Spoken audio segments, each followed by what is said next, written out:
Hi friends, welcome to Deepika reviews. Lakshmi నివాసం upcoming ఎపిసోడ్లో ఏం జరగబోతుందో తెలుసుకోవాలనుకుంటున్నారా? అయితే ఛానల్ను సబ్స్క్రైబ్ చేసుకొని సపోర్ట్ చేయడం మర్చిపోకండి. సెల్లో నుంచి బయటకు వచ్చిన శ్రీనివాసరావు విశాలాక్షి దగ్గరకు వెళ్ళి, చెల్లెమ్మ, నన్ను పోలీసుల నుంచి విడిపించారు, నేను ఏ తప్పు చేయలేదని నిరూపించారు, నేను మీకు ఎప్పటికీ రుణపడి ఉంటాను అని చెప్పి చెప్తూ ఉంటాడు. అయ్యో, అంత మాట అన్నారేంటన్నయ్య? ఈరోజు నేను ఎమ్మెల్యే అయ్యానన్నా, మిమ్మల్ని పోలీసుల నుంచి విడిపించానన్నా దానికి కారణం మీరే అని చెప్పి విశాలాక్షి అంటూ ఉంటుంది. మీ ఆటోలో డబ్బులు దొరకగానే పోలీసు వాళ్ళు నన్ను తులసిని అరెస్ట్ చేయాలని చూశారు, కానీ ఆ నిందను మీపైన వేసుకున్నారు. మీది చాలా గొప్ప మనసు అన్నయ్య, మీరు ఉండటం వల్లే ఈరోజు నేను ఎమ్మెల్యే అవ్వగలిగాను అని చెప్పి విశాలాక్షి చెప్తూ ఉంటుంది. ఎస్ఐ గారు, ఈసారి ఎవరినైనా అరెస్ట్ చేసేటప్పుడు వాళ్ళు తప్పు చేశారా లేదా అన్నది ఇంట్రాగేట్ చేసి మరీ అరెస్ట్ చేయండి, అమాయకులైన వాళ్ళను అరెస్ట్ చేసి తప్పుడు కేసులు పెట్టకండి అని విశాలాక్షి చెప్తూ ఉంటుంది.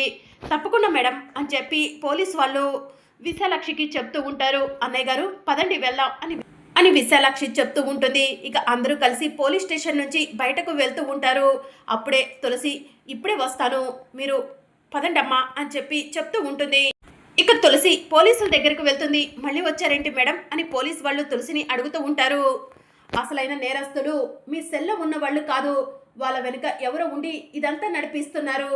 వాళ్ళను ఇంట్రాగేట్ చేసి వాళ్ళ చేత ఆ డబ్బు ఆటోలో పెట్టించింది ఎవరో తెలుసుకోండి, వాళ్ళకు శిక్ష పడేలా చెయ్యండి, అప్పుడే మీరు చేస్తున్న ఉద్యోగానికి విలువ ఉంటుంది అని తులసి పోలీసు వాళ్ళకు చెప్తూ ఉంటుంది. తప్పకుండా మేడం, వాళ్ళను ఇంట్రాగేట్ చేస్తాము, వాళ్ళ నుంచి నిజం రప్పిస్తాము, తప్పు చేసిన వాళ్ళకు శిక్ష పడేలా చేస్తాము అని పోలీసు వాళ్ళు చెప్తూ ఉంటారు.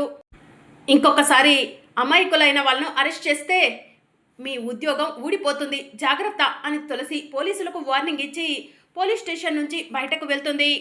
వెంటనే పోలీసు వాళ్ళు కనిష్కకు ఫోన్ చేస్తారు.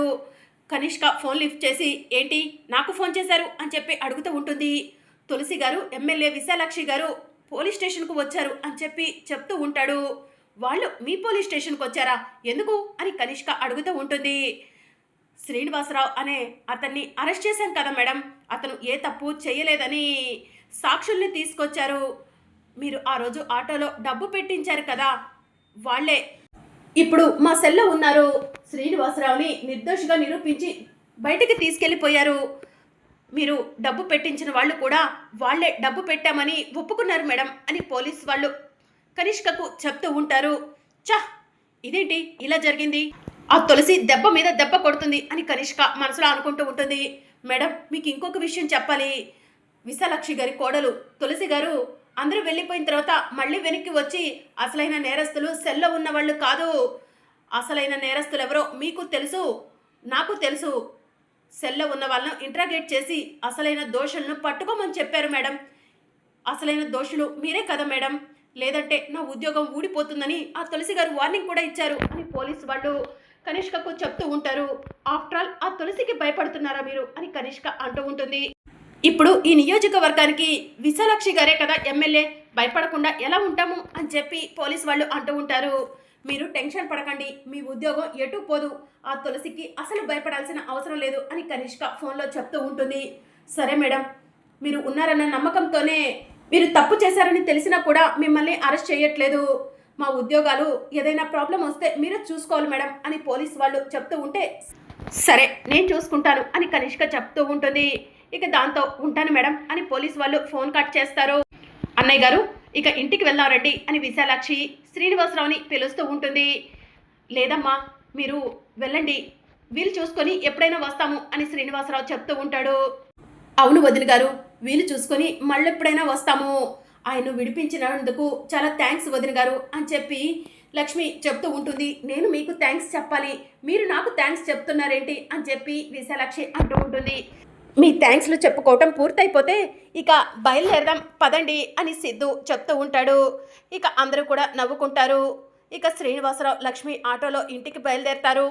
ఇక మరోవైపు కనిష్క, వసే తులసి, మా నాన్నను ఓడించి మీ అత్తను గెలిపించావు కదా, నన్ను అవమానించి మరి ఆ ఇంట్లో నుంచి బయటకు పంపించేశావు కదా, నిన్ను వదిలిపెట్టను, తప్పకుండా నీకు బుద్ధి చెప్తాను, సిద్ధుని నేను సొంతం చేసుకుంటాను, ఆ ఇంట్లో కోడలిగా అడుగుపెట్టి నీ చేతే హారతి తిప్పించుకుంటాను అని కనిష్క మనసులో అనుకుంటూ ఉంటుంది. ఇక మరోవైపు తులసి రూమ్లో ఉంటే సిద్ధు తులసి దగ్గరకు వెళ్తాడు. ఏంటండి ఇలా వచ్చారు అని తులసి అడుగుతూ ఉంటుంది. ఎమ్మెల్యేగా మా అమ్మ, ఎమ్మెల్యే గారి కోడలుగా మీరు మీ నియోజకవర్గ ప్రజలను బాగా చూసుకుంటున్నారా అని సిద్ధు అడుగుతూ ఉంటాడు. ఏంటండి మీకు తెలియకుండా మేమేం చేస్తున్నాము, మీకు తెలిసేటట్టే చేస్తున్నాం కదా అని తులసి అంటూ ఉంటుంది. అవుననుకో, కొన్ని కొన్ని తెలియకుండా చేస్తున్నారేమో అని సిద్ధు అంటూ ఉంటే, అంటే ఏం మాట్లాడుతున్నారు మీరు అని తులసి అంటూ ఉంటుంది. అమ్మకు తెలియకుండా కొన్ని చేసుకునే ఉంటాయి, అవి చేసుకుందామా తులసి అని సిద్ధు అంటూ ఉంటే, పోండండి అని తులసి సిగ్గుపడుతూ పక్కకు వెళ్తుంది. ఇక దాంతో సిద్ధు వెనక నుంచి వెళ్ళి తులసిని గట్టిగా హగ్ చేసుకుంటాడు. ఇక తులసి సిగ్గుపడుతూ ఉంటే సిద్ధు తులసికి లిప్ టు లిప్ కిస్ ఇస్తూ ఉంటాడు. ఇక మరోవైపు జాను ఒంటరిగా కూర్చుంటుంది. ఈ జయనందన్ వల్ల నాకు సంతోషం, మనశ్శాంతి అనేవి లేకుండా పోయాయి. నా వల్ల నా వాళ్ళందరూ కూడా బాధపడుతున్నారు అని జాను మనసులో అనుకుంటుంది. అక్కకు ఫోన్ చేసి విశ్వకి యాక్సిడెంట్ జరిగిందని చెప్పాలి అని జాను మనసులో అనుకొని తులసికి ఫోన్ చేస్తుంది. తులసి ఫోన్ లిఫ్ట్ చేసి, హలో జాను, దుబాయ్ చేరుకున్నావా, ఫ్లైట్ దిగావా అని చెప్పి అడుగుతూ ఉంటుంది. నేను దుబాయ్ వెళ్ళలేదక్క అని జాను ఏడుస్తూ ఉంటుంది. అదేంటే నువ్వు దుబాయ్ వెళ్ళకపోవడం ఏంటి అని చెప్పి తులసి అడుగుతూ ఉంటుంది. ఇక జాను జరిగిందంతా కూడా తులసికి చెప్తూ ఉంటుంది. అక్క, ఇదంతా చేసింది ఆ జయనందన్ అక్క. నేను దుబాయ్ వెళ్ళిపోతున్నానని ఆ జయనందన్కి తెలిసి నన్ను వెనుక్కి రప్పించడం కోసం విశ్వాన్ని చంపాలని చూశాడు. అలాంటి దుర్మార్గుడితో ఎలా కలిసి ఉండాలో అర్థం కావట్లేదక్క. వాడు ఇంకా నేను దూరం అవుతున్న కొద్దీ ఇలాంటివి చాలా చేస్తానని ఇండైరెక్ట్గా చెప్తున్నాడక్క. ఏం చేయాలో అర్థం కావట్లేదు, నా సమస్యకు పరిష్కారం ఏంటో కూడా తెలియట్లేదు అని చెప్పి జాను ఏడుస్తూ ఉంటుంది.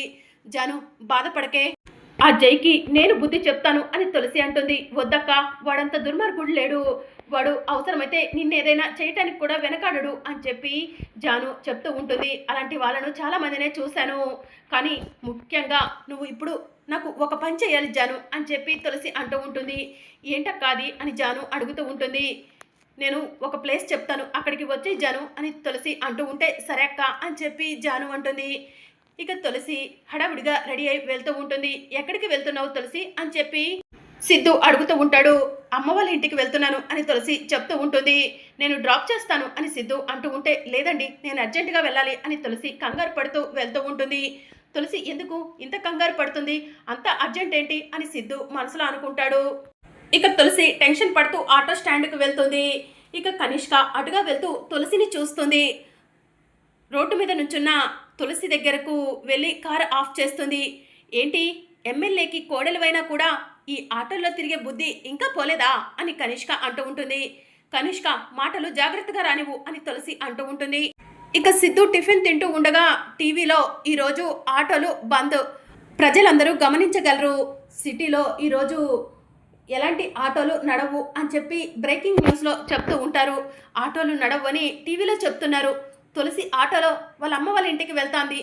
తులసి ఆటో రానప్పుడు ఎలా వెళ్తుంది, తొందరగా వెళ్ళాలి అని సిద్ధు తింటున్న టిఫిన్ని అక్కడే వదిలేసి తులసి కోసం వెళ్తూ ఉంటాడు. ఇక ఆటో స్టాండ్ దగ్గరకు వెళ్ళి తులసి కోసం చూస్తూ ఉంటే తులసి కనిపిస్తూ ఉంటుంది. ఇదేంటి, తులసితో కనిష్క మాట్లాడుతుంది, అసలు ఏం మాట్లాడుతుంది ఆ కనిష్క అని సిద్ధు దూరం నుంచి చూస్తూ ఉంటాడు. ఏంటి, నేను పిచ్చి పిచ్చిగా మాట్లాడుతున్నానా, మామూలుగానే మాట్లాడుతున్నాను తులసి. ఎమ్మెల్యే గారి కోడలంటే కారుల్లో తిరగాలి, అవసరమైతే విమానాల్లో కూడా తిరగాలి, కానీ నీ పుట్టింటి వాళ్ళు చీప్ వాళ్ళు కాబట్టి నువ్వు ఇంకా చీప్ బుద్ధులు పోగొట్టుకోకుండా ఆటోలో తిరుగుతున్నావు అని కనిష్క అంటూ ఉంటుంది. ఇంకొకసారి అలాంటి మాటలు మాట్లాడావంటే చెప్పు తెగేదా కొడతాను అని కనిష్కను తులసి అంటూ ఉంటుంది. నన్ను ఏం చేయలేవు తులసి, నీకు ఇంకొక విషయం చెప్పనా, ఆ రోజు మీ ఆటోలో డబ్బు పెట్టించింది నేనే, ఆ విషయం పోలీస్ వాళ్ళకు కూడా తెలుసు, కానీ నేను అరెస్ట్ అవ్వలేదు, చూసావా, నా వెనుక ఉన్న ఇన్ఫ్లుయెన్స్ అలాంటిది, నన్ను నువ్వు ఏమీ పీకలేవు తులసి అని కనిష్క తులసితో చెప్తూ ఉంటుంది. అహంకారంతో వెర్రవీగుతున్నావు కనిష్క, నువ్వు చేసిన తప్పుకు తప్పకుండా శిక్ష పడుతుంది, నువ్వు శిక్ష అనుభవిస్తావు, చూస్తూ ఉండు అని తులసి అంటూ ఉంటుంది. నాకు శిక్ష వేసేవాళ్ళు ఈ లోకంలో లేరు తులసి, నన్ను ఎవరు శిక్షించలేవరు తులసి అని కనిష్క అంటూ ఉంటే, కనిష్క నీతో మాట్లాడి నేను టైం వేస్ట్ చేసుకోవాలనుకోవట్లేదు, నాకు అర్జెంట్ వర్క్ ఉంది, నన్ను వెళ్ళనివ్వు అని తులసి అంటూ ఉంటుంది. ఇదంతా కూడా సిద్ధు దూరం నుంచి వీడియో తీస్తూ ఉంటాడు. కనిష్క అహంకారంతో విర్రవీగుతున్నావు కదా, ఇప్పుడు నీకు నేను బుద్ధి చెప్తాను అని సిద్ధు మనసులో అనుకుంటాడు. వెంటనే సిద్ధు పోలీస్ స్టేషన్కు వెళ్తాడు. ఏంటి సార్ ఇలా వచ్చారు అని పోలీసు వాళ్ళు సిద్ధుని అడుగుతూ ఉంటారు. మా మామయ్య ఆటోలో డబ్బు పెట్టింది ఎవరో తెలుసుకున్నారా అని చెప్పి సిద్ధు అడుగుతూ ఉంటాడు. తప్పు చేసిన వాళ్ళు మీ ముందే నేరం అంగీకరించారు కదా సార్, ఇంకెవరిని అరెస్ట్ చేయమంటారు మీరు అని పోలీసు వాళ్ళు అడుగుతూ ఉంటారు. వాళ్ళు అసలైన నేరస్తులు కాదని చెప్పాను కదా, అసలైన దోషులు వేరే ఉన్నారు, వాళ్ళతో ఈ పని చేపించిన వాళ్ళు వేరే అని చెప్పి సిద్ధు అంటూ ఉంటాడు. సార్ ఏంటి సార్ అలా మాట్లాడుతున్నారు, సాక్ష్యాలు ఆధారాలు లేకుండా ఎవరిని అరెస్ట్ చేయమంటారు అని పోలీసు వాళ్ళు అడుగుతూ ఉంటారు. మీకు సాక్ష్యం కావాలి అంతే కదా, అయితే చూడండి అని సిద్ధు ఫోన్లో ఉన్న వీడియోని పోలీసులకి చూపిస్తూ ఉంటాడు. వీడియోని చూసి పోలీసు వాళ్ళు షాక్ అవుతారు. ఇప్పటికైనా అసలు నేరస్తులు ఎవరో అర్థమైంది కదా, వెంటనే అరెస్ట్ చేసి పోలీస్ స్టేషన్కు తీసుకురండి, నేను ఇక్కడే ఉంటాను, అసలైన నేరస్తులను మీరు సెల్లో వేసి ఇంట్రగేట్ చేసే వరకు అని సిద్ధు చెప్తూ ఉంటాడు. సార్ ఆ అమ్మాయి మునుస్వామి గారి కూతురు, ఆ అమ్మాయిని అరెస్ట్ చేస్తే మా ఉద్యోగాలు పోతాయి అని చెప్పి పోలీసు వాళ్ళు చెప్తూ ఉంటారు.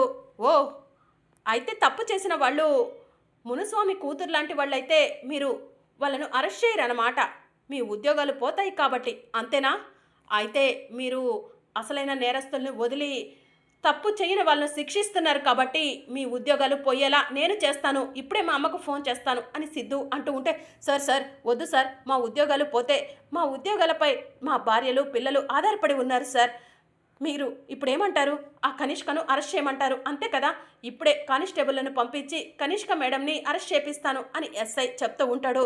త్వరగా కానివ్వండి నేను ఇక్కడే ఉంటాను అని సిద్ధు చెప్తూ ఉంటాడు. కానిస్టేబుల్స్ త్వరగా వెళ్ళండి, ఆ కనిష్కను అరెస్ట్ చేసి తీసుకురండి అని ఎస్ఐ చెప్పడంతో ఇక కానిస్టేబుల్స్ మునుస్వామి ఇంటికి బయలుదేరతారు. ఇక మరోవైపు తులసి జాను దగ్గరకు వెళ్తుంది. అక్క ఇక్కడెందుకు వెయిట్ చేయమన్నావు అని జాను అడుగుతూ ఉంటుంది. చెప్తాను రావే, ఇక్కడే ఉండు అని చెప్పి తులసి శ్రీనివాసరావు లక్ష్మి దగ్గరకు వెళ్తుంది. అమ్మ తులసి అని లక్ష్మి అంటూ ఉంటే, అమ్మ మీతో ఒక విషయం గురించి మాట్లాడాలి, మన జాను గురించి మీరేమనుకుంటున్నారు అని తులసి అడుగుతూ ఉంటుంది. జాను చనిపోయింది కదమ్మా, జయబాబు చెప్పాడు కదా అని శ్రీనివాసరావు అంటూ ఉంటాడు. నువ్వేమంటావమ్మా అని లక్ష్మిని తులసి అడుగుతూ ఉంటుంది. జాను ఎక్కడో ఒక చోట బ్రతికి ఉంటుందని అనుకుంటున్నాను అని చెప్పి లక్ష్మి అంటుంది. నీ నమ్మకమే నిజమైందమ్మా అని తులసి అంటుంది. అంటే ఏంటి తులసి అని లక్ష్మి అడుగుతూ ఉంటుంది. జాను బ్రతికి ఉందమ్మా అని తులసి లక్ష్మికి చెప్తూ ఉంటుంది. జాను బ్రతికే ఉందా, ఎక్కడుంది అని లక్ష్మి అడుగుతూ ఉంటే, జాను లోపలికి రా అని తులసి పిలవటంతో జాను నడుచుకుంటూ వస్తూ ఉంటుంది. ఇక లక్ష్మి జానుని చూసి జానుని గట్టిగా హగ్ చేసుకొని కుమిలి కుమిలి ఏడుస్తూ ఉంటుంది.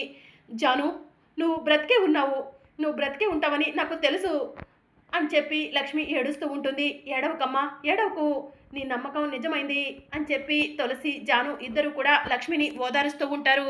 ఇక మరోవైపు మునుస్వామి ఇంటికి పోలీసులు వెళ్తారు. ఏంటి ఇలా వచ్చారు అని మునుస్వామి పోలీసు వాళ్ళను అడుగుతూ ఉంటాడు. కనిష్క మేడంని అరెస్ట్ చేయడానికి వచ్చాము అని పోలీసు వాళ్ళు చెప్తూ ఉంటారు. నా కూతుర్ని అరెస్ట్ చేస్తారా, ఎందుకు అని మునుస్వామి అడుగుతూ ఉంటాడు. కనిష్క మేడం ఎమ్మెల్యే విశాలాక్షి గారు ప్రచారానికి వెళ్ళినప్పుడు తన మనుషులతో ఆటోలో డబ్బు పెట్టించినట్టు సాక్ష్యం ఉంది, అందుకే కనిష్క గారిని అరెస్ట్ చేయాల్సి వస్తుంది అని కానిస్టేబుల్స్ చెప్తూ ఉంటారు. నా కూతుర్ని అరెస్ట్ చేస్తారా అని మునుస్వామి అంటూ ఉంటాడు. ప్లీజ్ సార్, పైనుంచి మాకు ఒత్తిడి వస్తుంది, ఎలాగైనా సరే మేము కనిష్క మేడంని అరెస్ట్ చేయాలి, ఏదైనా ఉంటే కోర్టులో తేల్చుకోండి మేడం, ప్లీజ్ మాతో రండి అని కానిస్టేబుల్ కనిష్కను అంటూ ఉంటారు. డాడీ ఏదో ఒకటి చేయి డాడీ అని కనిష్క అంటూ ఉంటుంది. ఒక్క నిమిషం ఆగండి, నేను సీఎం గారికి ఫోన్ చేస్తాను అని మునుస్వామి అంటూ ఉంటాడు.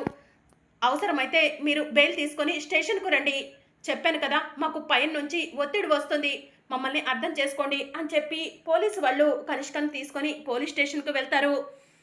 ఇక సిద్ధు స్టేషన్లో ఎదురుగా ఉంటాడు. సిద్ధుని చూసి కనిష్క షాక్ అవుతుంది. ఏంటి ఈవెన్ను అరెస్ట్ చేసి తీసుకురావటమే కానీ ఇంట్రాగేషన్ లేదా అని సిద్ధు అంటూ ఉంటే ఇక కనిష్కను సెల్లో వేసి లేడీ కానిస్టేబుల్స్ కొడుతూ ఉంటారు. నిజం చెప్పు, నువ్వేనా శ్రీనివాసరావు గారి ఆటోలో డబ్బు పెట్టింది అని పోలీసు వాళ్ళు కనిష్కని లాఠీలతో కొడుతూ నిలదీస్తూ ఉంటారు. మరి అప్‌కమింగ్ ఎపిసోడ్‌లో ఏం జరగనుందో తెలుసుకోవాలనుకుంటున్నారా? అయితే ఛానెల్‌ను సబ్స్క్రైబ్ చేసుకొని సపోర్ట్ చేయడం మర్చిపోకండి. Thank you for watching.